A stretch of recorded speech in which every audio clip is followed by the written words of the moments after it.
Mike LePorte back with you on the Rural Radio Network and reporting to you from the Cattle Industry Convention going on in San Antonio. And with us, Dustin Van Liew, Executive Director of the Public Lands Council, and talking about some of the issues out there. Dustin, no lack of things to talk about, quite a few things that are current that are happening. Just tell us about some of the latest news that we were talking about just before we started the interview.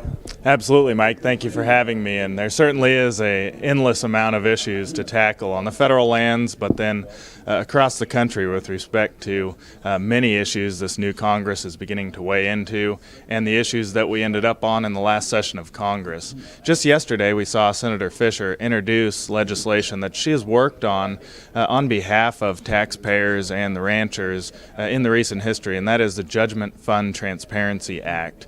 And this bill specifically would require reporting by the federal government on when payments go out the door in court cases. So in other words, outside entities, when they file suit against the federal government under the Clean Water Act or the Endangered Species Act, and they prevail in court, there's no reporting on that, where the federal government will reimburse those attorneys' fees. So we believe there's some abuse going on by wealthy litigious groups that are really driving their agenda through this ability to recoup their attorneys' fees. Right.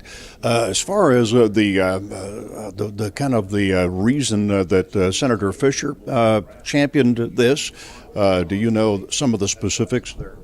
Well, it's really just good government and open government as far as tracking where these taxpayer dollars are going and how much is going out for these suits that are being filed against the federal government. So we applaud that, and we believe that shining some light on this situation is a good thing. The Judgment Fund is actually an automatically appropriated fund in the Treasury that gets funds from Congress every year with no tracking. So it's in our industry's interest and taxpayers' interest to really see that public reporting available.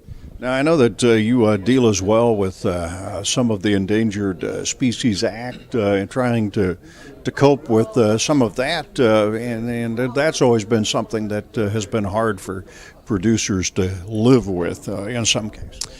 The Endangered Species Act has been a major hurdle in many cases across the country, and we're seeing it expand and impact even more states and more producers across the country.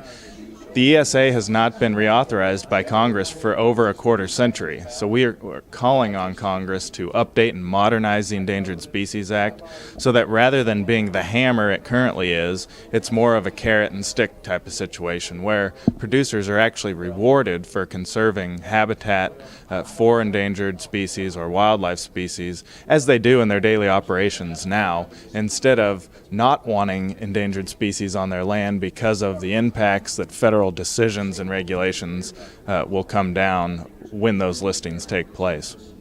The sage grouse, one of the things that I guess in our region we've heard about.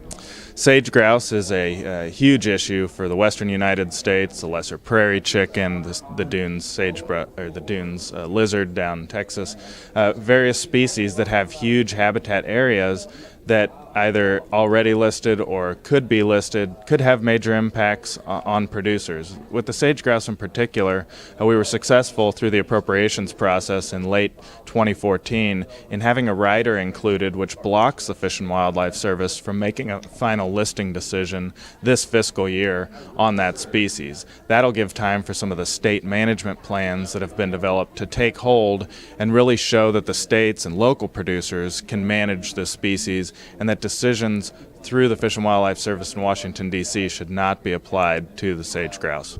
Water issues, I'm sure, in your part of the world are contentious as well, and whiskey's for drinking, water's for fighting.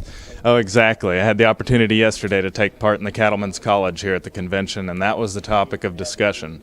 Water really is the deciding or limiting factor in many places across the West, but it's certainly important in the rest of the country as well. And keeping those water rights and the importance and value of those rights for our producers across the country is one of the top priorities for the cattle industry. We're currently seeing the EPA and Corps of Engineers attempt to, through regulation, federalize all water with their Waters of the United States proposed regulation, something we strongly oppose. But part of that is the fact that they would usurp state water power and rights, which are in effect the rights of producers across the country. So we're very concerned about that. There's other examples of federal agencies attempting to take water, such as the Forest Service, trying to condition multiple use permits on the forfeiture or requiring the forfeiture of water rights to issue permits, something again that we oppose and will work in Washington, D.C. to stop. Also, the grazing issues on federal lands. Those continue, and it's certainly a never-ending battle, if you will, as far as protecting those grazing rights that exist on federal lands. Really, from the western edge of Nebraska west, we see quite a few areas and rural communities that rely on access to those federal lands to access their grazing rights that have been there for over a century in many cases.